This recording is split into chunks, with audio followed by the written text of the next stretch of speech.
Hello, everybody. Once again, this is the Torg Eternity Delphi Council Debriefing, where the storm has a name. We are back to your regularly scheduled guest hosts, or host, not guest hosts, host, JM, Mark, and myself, Lehman. And we are going to get into the second part of the Cyberpapacy.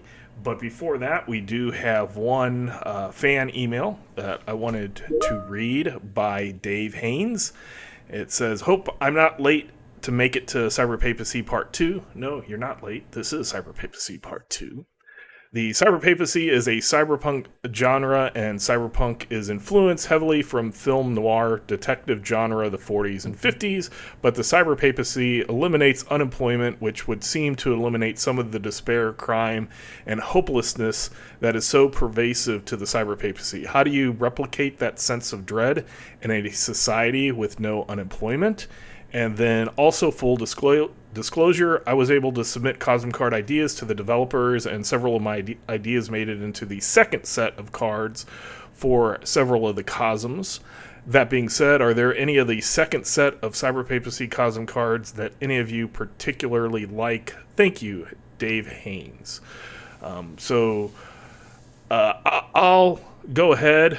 For the Cosm cards, that would be 11 through 20. I'll answer these for myself in reverse order, which was in the Cyberpapacy booster deck. So for those, there's I would say a category of cards I went through and that I enjoy. Otherwise, I would list off 8 of the 10 cards as being ones that I really like, and the other 2 are ones that I like.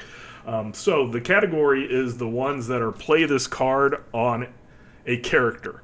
So as long as there's a character of X type in the party, you can play one of these cards on. It affects them, and then they get some possibilities for it, or other things happen. So Stigmata is play on a card, or play card on character who can invoke miracles. You have the Law of Sanction. You play on a character with cyberware.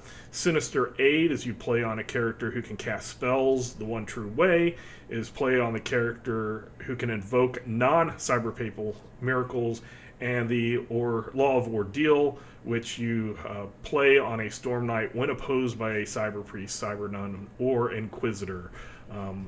I won't get into all the details, but I just like these because they give the players and the group kind of that the agency to alter the story a little bit. It usually is not a benefit to the Storm Knight, but they get possibilities. So it's kind of a neat one for those. So that's what I would say. Those are the play on somebody cards. There's five of them. So half of the new cards. Those are the ones that kind of stuck out to me when I was reading through them. So JM, do you have any of those? Oh, Stigmata is my favorite. Just hands down. And Mark? So I don't have again, this comes up periodically. Wasn't able to back a bunch of stuff, so I don't have the expanded stuff. So out of the original 10 though, I really like Conjunction, Heightened Paranoia, and Mandatory Upgrade. Somewhat for the same reasons you do, because I mean, hopefully you have friends at the table and you're like, sorry man, I need possibilities, bang, Mandatory Upgrade. But point of order, clarify this for me, because this has come up from time to time. The cards say play on a character. Is that specifically someone sitting at the table, or a non-player character, or what qualifies as a target for those cards? So on some of these, it specifically says if the character is a Storm Knight, she gains 2 possibilities. So you can play it on somebody else, say an NPC. You're like, oh, you're a Nile or a Nile, the name, it's long, like a sorcerer, pulp sorcerer, or the miracle ones they have. Hemnetcher, yeah, that one. Amatis priest. Yes, Amatis priest. They, they're in the Cyberpapacy. They're against you. You could play it on them and mess them up. But if you played it on somebody in the party, that was not, they get a couple extra possibilities. And maybe another player would like their character to have a complication, but they get some possibilities because sometimes, often you burn through possibilities. On the Wednesday night stream, you guys, and we call them Oh, yeah. candy. So, and I used to call them Pez. I used to keep a Pez dispenser filled, and I would just eat them, and then at the end of the night, I'd count how many I had left. So that So was okay, a character something. is anybody's a Anybody. valid target. Yes, yes. It's just It certain doesn't ones of just mean these. Storm Knights. Right. It would be any. I would say minions probably wouldn't count. It would be somebody that is important. Reality to rated. the story. Reality rated. Has or to have an impact on important the story. on the Yeah. story. That's Okay. that one shock trooper over there. No, but the shock trooper officer, very Okay. likely on that. Yeah, that gives but the game that's- master a little wiggle room, but it's not meant to only be the player character Storm Knights. Cool. Okay, and then let's move back to the Cyberpapacy presents itself as a utopia. We all know it's a dystopia, but they do have a lot of social benefits. Everybody has a job. There's not a lot of hunger. If you have problems, there's cyberware that will fix you right up. Things like that. So, how do you replicate a sense of dread in a society with no unemployment? So, JM, let's go to you for that. Okay, so I think you're Dave, yes? Dave is the yes. Sweet. We don't have to edit that out. Dave's got a good point, right? Cyberpunk kind of comes out of the noir genre, but then is also sort of embraces kind of the mid-capitalism despair of the late 70s, early 80s, right? William Gibson, the opening to Neuromancer, the sky was the color of a TV tuned into static is like one of the best opening lines of a novel just anywhere. And you have Snow Crash. And so part of the despair in Cyberpunk comes from this idea of rampant consumerism where you end up being the product. And I think one of the most brilliant things one of the other Cyberpunk games did, Shadowrun, and Cyberpunk Red, or whatever the current version of it is, they just keep putting out more gearbooks, which is perfect because now as a player, you are bought into the same mentality that your character is fighting against, right? What's the newest, the latest, the state of the art? And we have that in Pan Pacifica, right? Pan Pacifica really leans into the noir side of the cyberpunk genre. So for me to get that dread in and we're going to talk a lot about this, I think, this episode, the dread of the dystopia of the cyberpapacy for me isn't in that you are the product, but it is. So it's post scarcity. They don't have to worry about unemployment or jobs, but there is now this integral link between upgrading and salvation.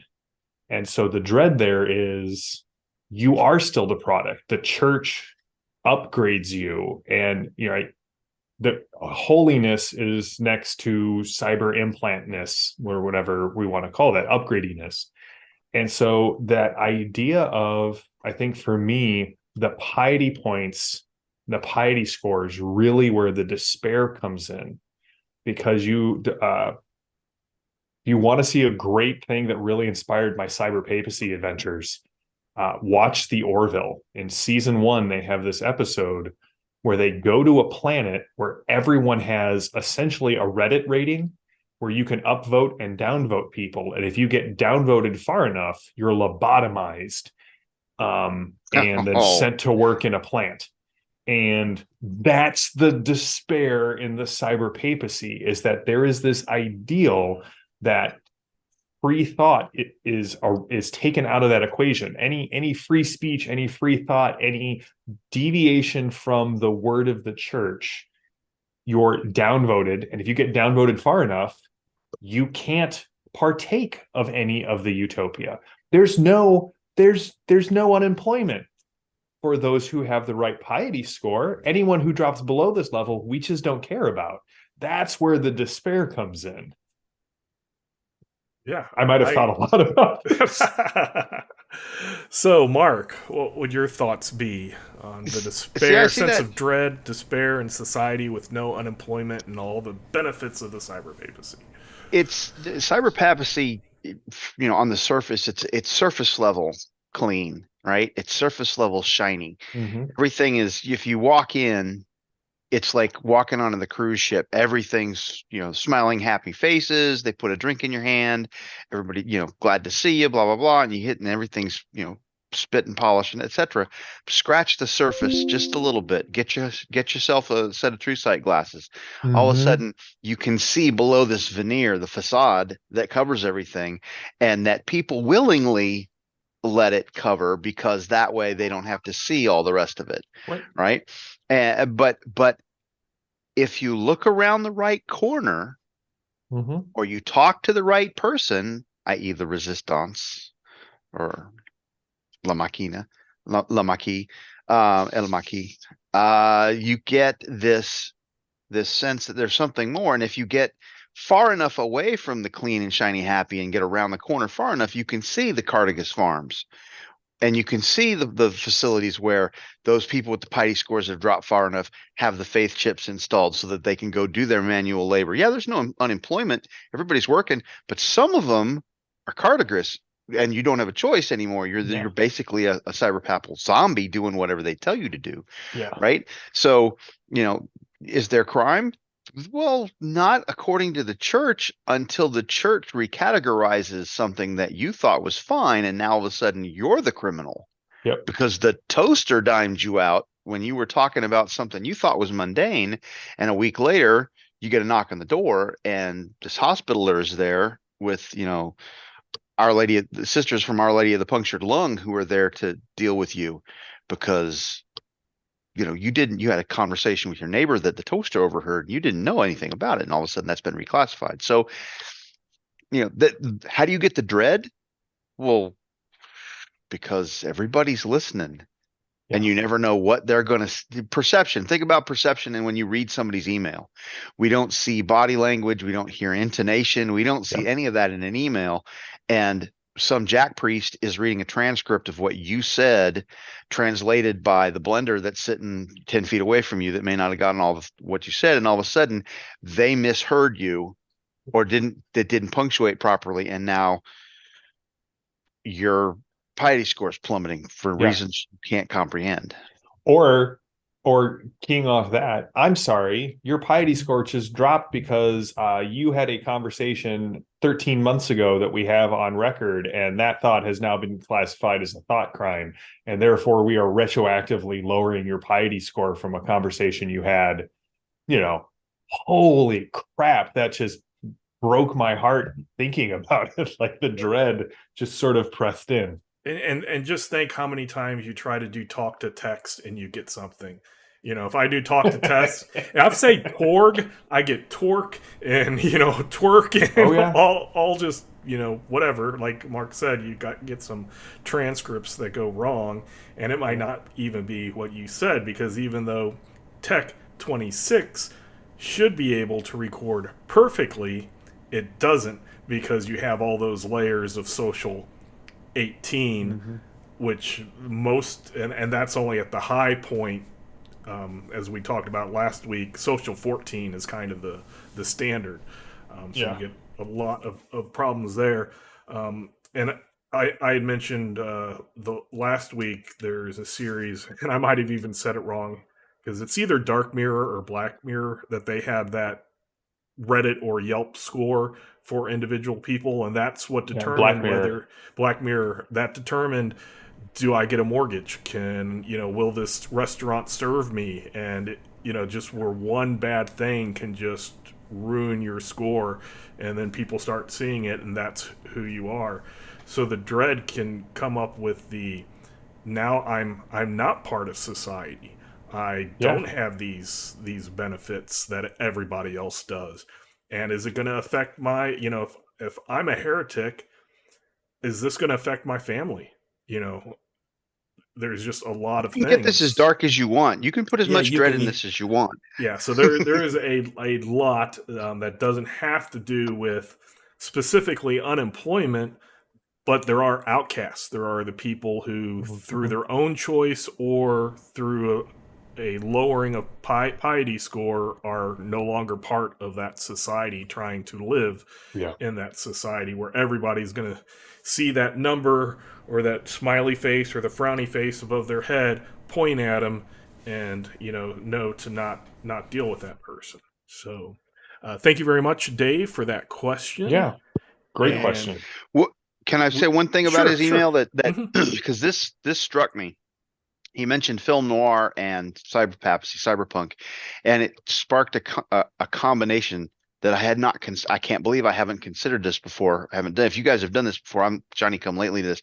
The rule of two says you got to have two kinds of cosms together, two elements from different cosms in a mission, which is something that I like to do.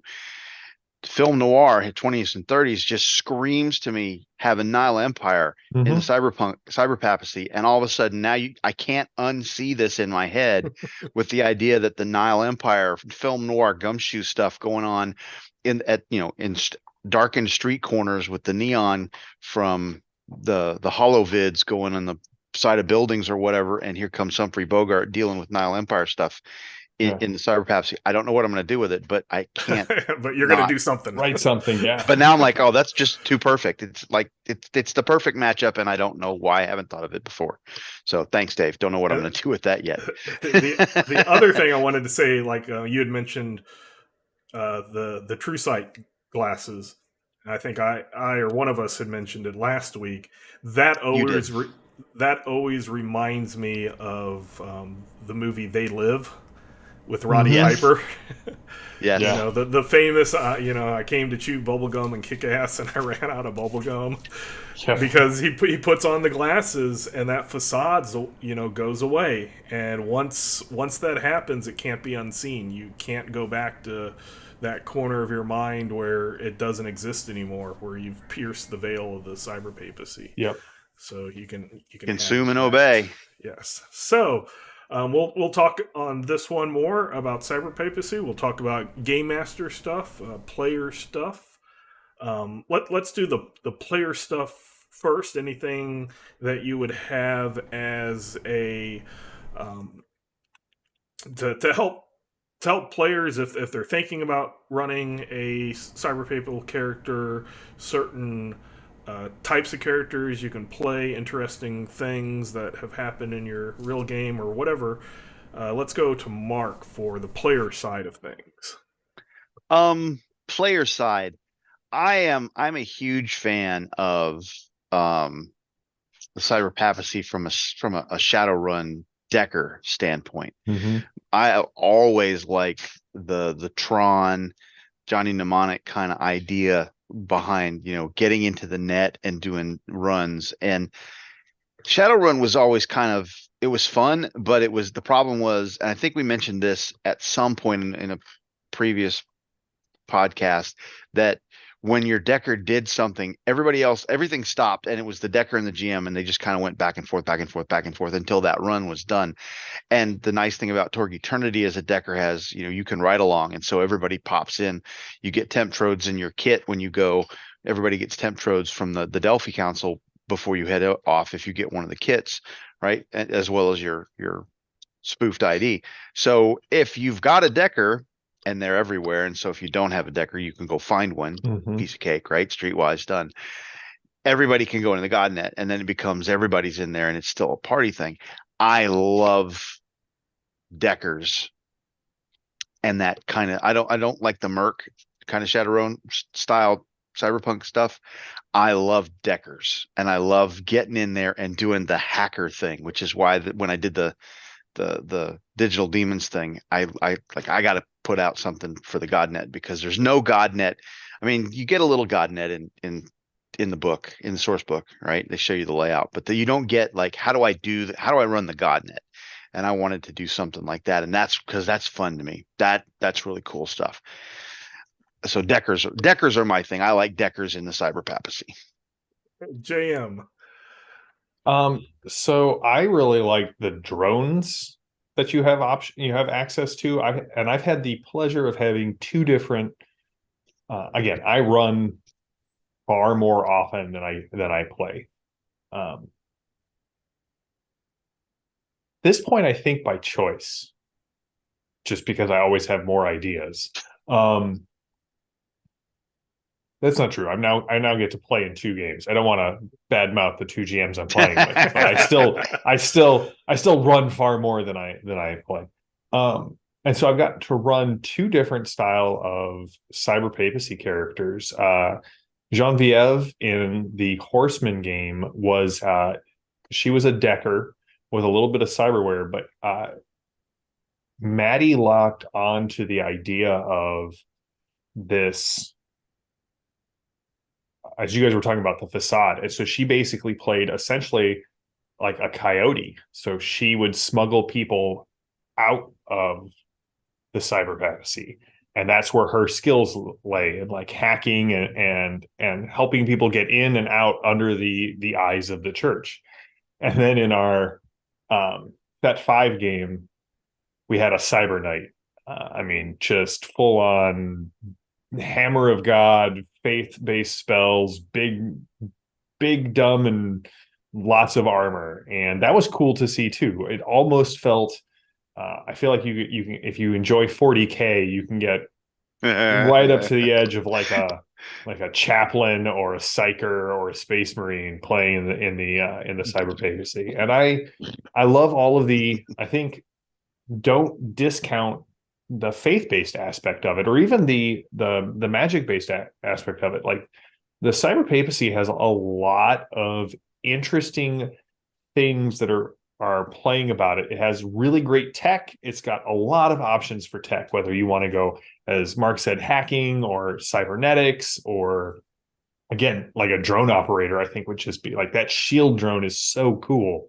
Like the bunker mode versus the sentry mode. I love that idea. But then again, you got magic and faith, and it is great. I feel like as a player, you have so many options coming from that cosm. I completely agree. I was writing, a non-exhaustive list, but you guys mentioned, the thing. I want to say original Torg called them Deckers. Torg Eternity, it's Nodders, but that's a very different term. Going with the land of Nod type biblical thing. But you have that the hacker side of things. One of my players had a character named Faust Pascal Fauxpas that he was the the decker, the nodder of the group. Um, we have a cyber witch that, as JM you just stated, it really shows that even without having the Isle 24 magic, you can be a very good spellcaster at that cyber papal level. She has some really good uh, spells out there, and the cyberware that goes along with it, the Hexer series, is really cool. Where you can take Lex Shock, and then you can take that shock that you've taken and use that and increase the effectiveness of your spell. I think it adds to damage. So there's a lot of cool things like that. You can have just the cyborg cyber warrior, but you can also have the champion of God, which is the cyber papal version of the here's my cool armor that I get upgrades. And since it's hard light, it's easier to just deactivate, and then it doesn't really look like you're carrying around a big suit of armor. And then when you need it, you activate it up. You said the drone jockey. One of my players played a drone jockey, which is really cool because you can get those different types of drones and use, the sentries drone, or the scout one, and then the assault one. And it's just gives you a lot of variety. And then along with the magic, the kind of counterpart to the cyber witch is the white witch, is the completely not tech, the anti-tech thing, so you Mhm. can go lots and lots. It like you said, it's one of, not to say the other realities are limited, but the No. cyberpapacy just has so many different flavors of it. And you can have, a cyber priest that doesn't believe in the cyber papacy. You can have one that does have faith cyber papacy. They just think the cyber pope's going down the wrong road. But that Bible they believe in, like when he wrote it, he was inspired, but something happened since then. You can have a lot of things. In our Wednesday game, I have a cyber musketeer Pierre, so I took one of the official archetypes and just re-flavored the outside and gave him, fancy musketeer clothes and stuff like that. And he's been I made him, like most of my characters, as a joke, and then he's been very, very effective. He's very effective. So that's just again, cyber papacy. So many. Don't just get on the I can be a cyber priest, a cyber witch, or a cybernetic guy, and that's it. There are so many Yeah. other things that you can be.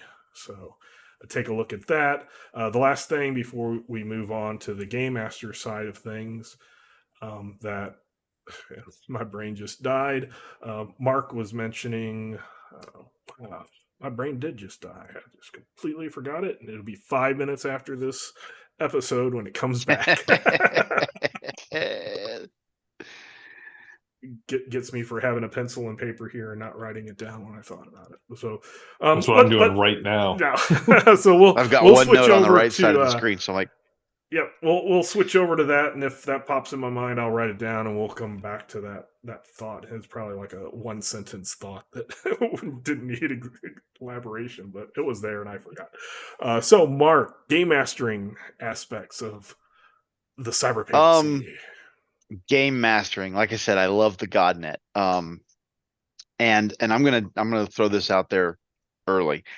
You've mentioned it. We've all talked about it. There's a lot of stuff in the cyber papacy. I mean, a lot. Jam was saying he's got a lot of ideas and he loves running because there is so much that the cyber papacy has. You have to be very, very careful when you start running missions in the cyber papacy not to lose focus on what you're doing. And so my statement to GMs that are thinking about running the cyber papacy is to make a choice. Either stay focused on just pick a few aspects of the COSM for the mission at hand and stay focused on those few aspects and go down that to get your whatever tale you want to tell done. And so it doesn't get overblown and you have little bits that get thrown in there and it looks disjointed and it doesn't flow well. Or your other option is to go the other side, let the pendulum swing the other way, and just wherever the story goes, let that piece just get fully fleshed out and don't shortchange anything. The problem with both of those is the focused path, you're going to kind of have to focus and keep those other elements out, and they're gonna want to come in because the cyber papacy is so rich in detail that you can't avoid it. But stay focused, and you get the tale you want to tell.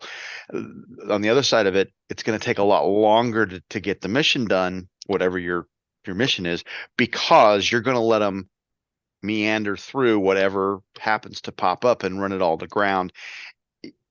They both have their advantages and disadvantages. You just have to decide how you want to run it. The reason that I bring it up is that if you're not careful with it, you're going to end up with 20 pounds of mission trying to stuff it into a 10-pound act, and it just isn't going to work right. And it's going to have stuff going everywhere, and pieces that they thought were important really aren't because you threw them in there and didn't realize your players latched onto it, but they weren't important, et cetera, et cetera. So that's my nugget for GMs in the cyber papacy. JM. I have a simple 10-point list. All right. So first of all, how much spoilery things are we can do? If I want to talk about something that's spoiler, I need to like do a spoiler alert and say, Okay. Yeah. Like what? Like Oh, for I got adventure stuff. or I've got Oh, I got stuff. spoilers. All right. So first of all, I think one of the biggest inspirations you can get is lean into all of these movies and books and TV shows that have their roots in medieval Europe. So things like The Order, The Ninth Gate, 30 Coins, which I realize most of those are horror. Mark and Lehman probably know me well enough to go, okay, yeah, he's right. But no, because they have the idea of like the evil order within the Catholic Church, very easy to port over to the Well, cyber. Jean Malraux. Yeah, yeah, I mean, hello. yeah, exactly.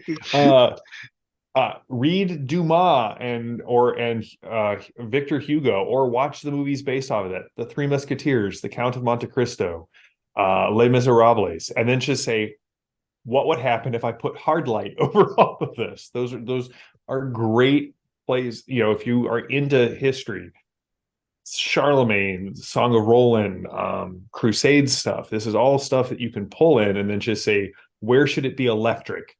And let your imagination sort of run from there. I'm a big theology nerd, so things like Book of Enoch, the Kabbalah, or not Kabbalah, like the orders of angels and the Sephiroth. That's all stuff, all of the weird kind of esoteric history. If you like Dan Brown, that's stuff that you could pull in there. And again, just make it hard light, and you've got a great initial starting point to put out for, like, I think the Cyberpapacy would be perfect for running a National Treasure Dan Brown-esque like puzzle mystery game set in, uncovering the secrets of the Cyberpapacy. I just to interject real quick. Last week I brought up In the Name of the Rose. Yeah. Yeah. Oh my gosh, Umberto Eco. Imagine that in the because that's something that would happen in the Cyberpapacy. Oh, 100%. Absolutely. Just 100%. On a complete side note, have you read Baudelaino? No, I haven't. Baudelaino and Foucault's Pendulum, I highly recommend as well. My favorite Umberto Eco quote is when they asked him what he thought of Dan Brown's Da Vinci Code. He was convinced that Dan Brown didn't actually exist and was just one of the characters from Foucault's Pendulum that people thought had come to life. That man was clearly not playing with a point buy system. He is so talented, just so talented. One of the things I love about the Cyberpapacy is, remember, unlike Tharcold or Pan Pacifica, while everyone is employed and there's all this technology, it is not a mass production thing. This is all custom things put together by monks in factories, reciting litanies and liturgical chants. So if you're the kind of GM who likes to put unique or one-of-a-kind things and are worried about it breaking your game, don't, because one, this is the place for like bespoke cyberware or weapons, and two, because they're so custom, if it breaks your game, the weapon breaks because it's and can't be replaced. Yeah, right, and it's irreplaceable. That monk disappeared, so he's the one that did it. So legitimately, there is a liqueur called chartreuse. It's this very just unique liqueur that goes in different cocktails, or you can use it as an aperitif. It is made by monks in France, I believe, who have taken a vow of silence. The recipe is unknown. It is currently in a shortage because the head of their order died, and basically each monk knows a piece with false ingredients, and when they elect an abbot, the abbot gets all of the pieces, takes away everything that's obviously contradicted, and then they can start distilling the liquor again. This is the stuff that goes on in the Cyberpapacy with technology. How cool is that? It's just amazing. Even the standard weapons, they won't fire if it's not your fingerprint or DNA or whatever. Yeah. So But we Yeah. can't build that over the internet. You have to come to the monastery that's 300 miles away so we can register your DNA and fingerprints on the system here Yes. where we inscribe your weapon for Right. you. Yes. I love it. And I love that first time when a player picks up the like the knights, Herod or the godlike, Everybody's God uh, meter. God meter, that's it. And it goes click. and it's not a I'm sorry, disconnect. you are not the We're not owner of this authorized to weapon. fire this weapon. Please Yeah. report to your local monastery for penance. What? I- It's like the lawgiver out of Judge Dredd. Yes. Yep. Oh man, I haven't thought about that in forever. Now dread is in my mind. So the other thing I want to say is, and this is a spoiler, so I guess we give hey, spoiler alert for Cyberpapacy stuff. Okay, now the darkness device is actively working and subverting the High Lord in the Cyberpapacy. Eben Scrux is like, I am tired of being somebody's pawn. Maybe I could incarnate. I'm like, what? I'm sorry. Excuse me. What's going on here? A complete twisting of, again, right, kind of the religious beliefs and traditions kind of tied up with the this sort of dystopian Catholic Church, which I won't get into the theology, but it's interesting. As a GM, that is just so cool to me. And what does that mean? What happens if Eben Scruggs succeeds? What happened? What would the other darkness devices suddenly do? This has massive and far-reaching implications. How did it even happen? How, this is a creation thing. This is a Puros. It's not the void. Yeah. What? Yeah. When I read that, I was like, this is what I want my campaign to be about. All right, spoilers over. You are now welcome to come back. We'll put little markers, and we can put the spoiler alert and then jump. You assume we can put markers. I don't know. All right, sorry. I thought a lot about this one. I felt guilty for missing last week, so I brought a stack of Post-it notes. You for this did week. homework. I did homework. So you had 10. That was what, I think that was 10. Duman, Hugo, the Kabbalah, spirits for being sprites and creatures to summon, Book of Enoch, any medieval history, bespoke technology, the spoiler, and then things like Ninth Gate, the Order, Stigmata, 30 coins. I think there's a 10. Okay. So I went on a lot of tangents there too. Sorry about that. No, that's fine. Chartreuse. There you go. That's why we have Good part stuff. 2s, so that we can That's go right. off on That's right. tangents for the whole episode. So yes, I mean, again, Cyberpapacy is it's not usually if somebody is, what's your favorite? My knee jerk reaction isn't Cyberpapacy, but there's so much in it that I love. Mm-hmm. So much in it that is just right for, it's different. Like you said, the darkness device is different. The relationship is different. Yeah. It has tons of material for players, for the game masters. I did as soon as I switched back to Mark and he said GodNet, then I remembered what I was going to say and scribbled it down. Did you write it down though? So Did you yeah, I write it did down write this it time? down. So yes, Yeah. right there. Excellent. Okay.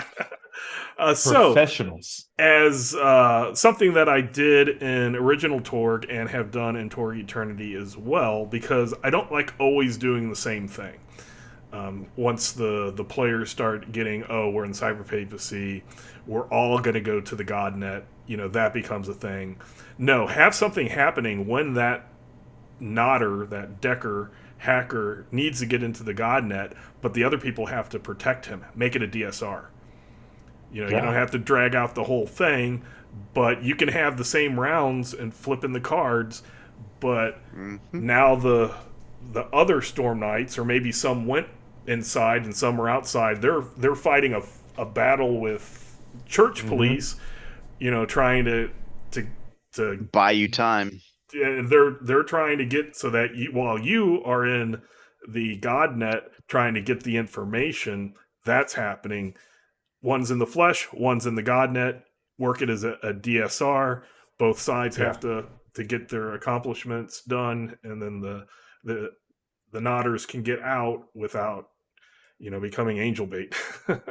Yeah. So And then if you want to put the fear of the God net, your players, all I have to say is, Babel monitor. Like, yes, because they'll just follow you out.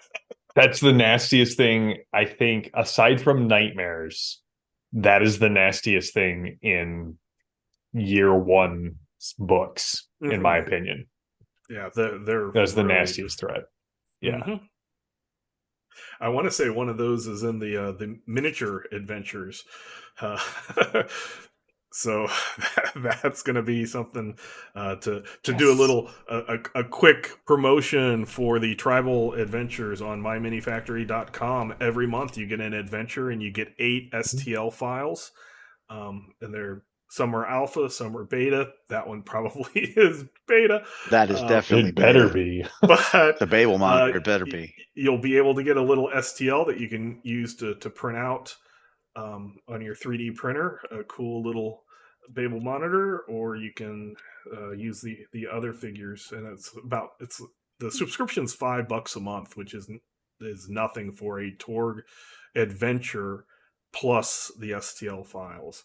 Yeah. So that is a way to get through Torg. But yeah, it's just a lot of the interesting things. You have the spirit chipped people, the Cartogris, soulless, and just all the stuff inside of the Godnet, outside of the Godnet, and which ones can work back and forth. One of the things that was kind of asked, because there's certain things, portals into the Godnet where you go there in the flesh, that can happen. So that is, you could transport things, physical items through the Godnet Yeah. in In certain and out. ways.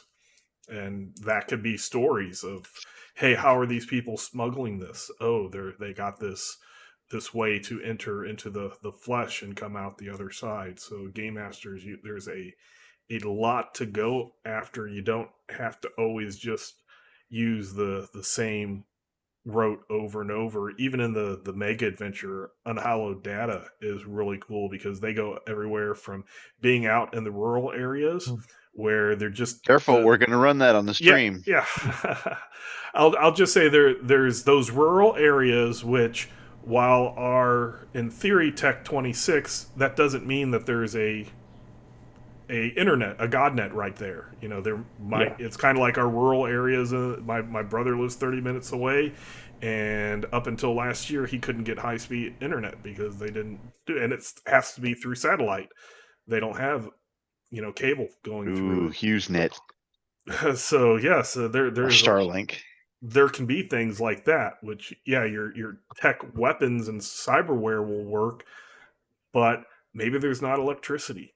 Maybe there's something else going on. You have the spellcasters, even though we've talked about where the certain uh, parts of the church will either get a spellcaster to accidentally summon a demon and then blame the spellcaster and be able to Mhm. say, this is why we're here, this is why we're good. There are those cases where just some cyber witch out there summons a demon, the demon kills them, they're alone, and now you have a demon. And Yeah. they're not all just I'm gonna run around and kill everybody. You can have those insidious forces that are corrupting a town. You can have anything from any of the Stephen King novels could come up. Needful Things, where you have the demon doing stuff, or The just Mangler. just lots of different Yeah. missions and reasons that are interesting for both the game master and the player. So, what other things, JM, do you have for the cyberpapacy? So I have none of my players better be watching this. Turn it off if you're I one of will his know. players. I will know. So my group is currently trying to find out what happened to some data in the Cyberpapacy. The Delphi Council sent them in to recover this plans that Malraux had hidden away. And when they got there, the data site had been under attack, and there was a portal leading. How did that happen? Anyway, long story short, they now are trying to protect um, this young girl who was at the site of the attack. Like, all of the Temtrode people were dead. There's this young girl. And what they don't know is the young girl was actually the intrusion countermeasure program who grabbed the data and jumped through this glowing portal. And to get the data they need to take the girl back into the Godnet, which will revert the Upload. NPC that they have fallen in love with back to the ICE program, and then allow them to take the data. So as soon as they figure that out, they're going to hate me. So you can do stuff like that. Like he was saying, the Godnet portals, they go both ways. So Very cool. Mark. Yeah, I love the GodNet. I also like La Resistance or La Maquis de la Tormenta, which I'm doing. I got stuff set in Spain, and so I needed something. So the Maquis, Resistance of the Storm for the Spanish guys. They're great foils to have. Contact cards. Set up a couple of people, have them show up wherever you need a driver to get you somewhere or whatever. And the Julians.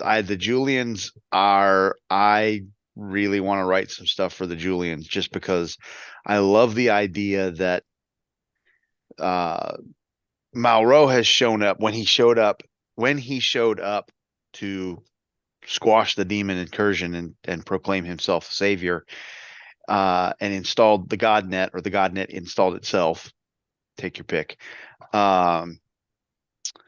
All of a sudden, it's his Bible, it's his faith, it's believe in him. It's no longer believe in God. It's no longer, the Jesus of the Bible. It's Malraux. And the more cyberware you have from the church, the holier you are, as I think JM said at the beginning of this. And so, but the Julians, they're good, devout Catholic priests and nuns that are like, this is wrong.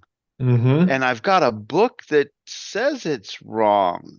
And those people suddenly are disappearing in the middle of the night by these holy and kind people. So, but they've built this resistance thing going on, and the Julians don't really know what to do. They're not organized. They don't talk to each other, because the more you talk, the more you disappear, right?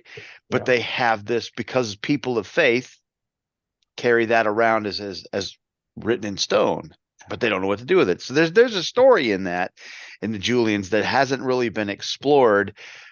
And original Torg did this and stated it in many places, that the Catholicism of the game was not the Catholicism of the world, and we're not trying to portray it as this is what Catholics are, et cetera, et cetera. And that's true for Torg Eternity too. But there's an undercurrent of, well, what do you do when this heretical, we all look at this and say that's heretical, but we helped so many people. We healed the blind and the sick, and look at all these people who didn't have limbs and now they do, right? And there's so much prosperity. Don't look too deeply beneath the surface, and you'll see through it. So there's a huge story that can be told there that I just haven't gotten around to telling yet.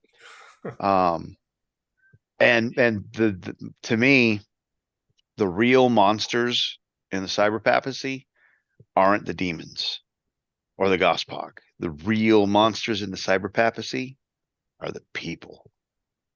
If you think about who the real villains in the Cyberpapacy are, they're always the Hospitaller, the Inquisitor, Jack Priest, somebody who's now you can say demon possession or just plain old malice or whatever, but it's there, and that plays a trope and a theme too. That's used, that people are the greatest threat to other people. But we tell that story through the lens of these other things. And in the Cyberpapacy, it's this dystopian church masquerading as a faith that has descended and is lying to everybody, but don't pay any too much attention to that. Look at all the good we did, blah blah blah. So yeah. It's also, you brought up a point that I want to flip it, is you do have those, jack priests and inquisitors and stuff who can represent the bad side of the cyber papacy, but then you have the other ones who are doing the same thing that could actually help the Storm Knights, because those secret areas that are the summoners of the demons and the ones then who defeat the demons and say, ooh, look how cool I am. You have the other ones who don't know that exists, or if they see it, then they want to defeat it because that's against their religion.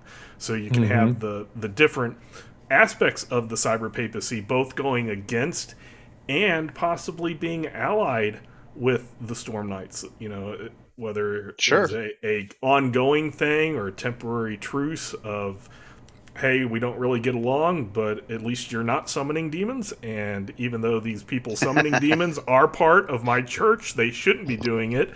So therefore, they're at fault.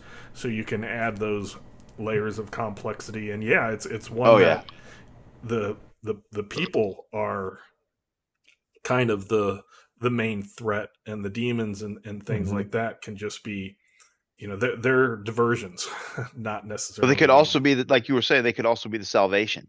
Mm-hmm. You can have it. You can have your cake and eat it too in the cyber papacy. I think that is pretty cool. One thing that I was very happy to see, because when Cyber Papacy sourcebook was being written, I had just started my freelancing for Torg Eternity. And I was like, please do not give real world statistics to anything, because in original Torg, they didn't. Instead of talking about gigabytes or megabytes or whatever, they just made up blocks, and they just were like, here's a block. It was a term that didn't really exist, and then it never got outdated, whereas the old Nippon Tech was talking about like 64-bit console gaming, and it's like as soon as that hit, it became obsolete. So I was very, very happy with Torg Eternity. They didn't get as complex as blocks and all of this, but with their programs and stuff, they kept it out of real world terms. And if people are wondering why, when you look through the programs in the Cyber Papacy source book, why isn't it like that? It's so that we don't date ourselves, so we can keep becomes timeless, moving forward instead of coming up with the using we could say 5 terabytes, and who knows how short of time that's going to already be. Oh, we're already above the Cyber Papacy Tech 26 type thing. So I did just want to mention that was an intentional thing of all of Torg, is not to put certain real world things in it because it dates you. So we have about 7 minutes. Did we have any last thoughts of the Cyber Papacy? Just there's so much without getting like into the little details. I did want to say, with the Cosm cards, looking at it and realizing that I really like 5 out of the 10 that I looked at. In future episodes, we're not just going to hit realities and stop. We got a bunch, Torg has a lot of stuff to do, and we'll continue doing these episodes as long as we can. But that could be a thing where we go through Cosm cards and just kind of go over how do you use them, what do you do, what are cool things to use and stuff like that, as well as getting into the nitty gritty. So Mark, did you have any final thoughts for the Cyber Papacy? So only thing that we didn't cover really were the Gospog in the Cyber Papacy. Gospel, the first planning or first planning, everybody's get those. But if you think about the setting of the Cyberpapacy, it's this. It appears to be the church against the evil of hell. Come on, and Gospog certainly fit that bill. And when you start, so as a GM, you got to be careful how you employ Gospog to a certain degree, because you could unwittingly, unless this is something you're trying to do, you could unwittingly appear that Jean Malraux is convincing people that he's not really the good guy, because look at what he's using here. This is necromancy of the worst order. How can you say you're a holy man of God and you plant dead people and they rise and walk around? That's not good. How can that be good? So, there's a couple of threads in there, but the Gospog are really a contradiction of the Cosm itself because of who Jean Malraux is and what the Gospog are. And so they become, how do you use those? Yeah. They are themed off of the Horsemen of the Apocalypse. Yeah, which is awesome. They are very cool. Yeah. Yeah. But again, that's the end times, and that's So as a game master, you can do a lot of digging, like JM was saying, and Mark, you can do a lot of digging into real world stuff and figure out how to twist it and turn it into cyberpapacy things. So yes, that was very cool. And within the next week, we'll decide on the next, or I'll decide on the next reality. And then hopefully before the day comes, I will let JM and Mark know what we will be discussing. So yes, hopefully you enjoyed Cyberpapacy Part 2. Remember, if you have emails, we appreciate emails. We will read them. We will answer your questions. And they don't necessarily, you don't have to guess what we're doing. We'll answer whatever questions you have. It doesn't have to be on topic. But please email us at torgdcd@gmail.com, and we will read those and answer them. And other than that, thank you very much for watching, listening, whether you've been with us since the beginning or you're new now. This will be, I believe, episode 14. So 2 weeks of every day you can do something for 2 full weeks, and we'll just keep putting these out. So thank you very much for listening, and until next time, we hope you have fun in your own Cosmverse. Bye.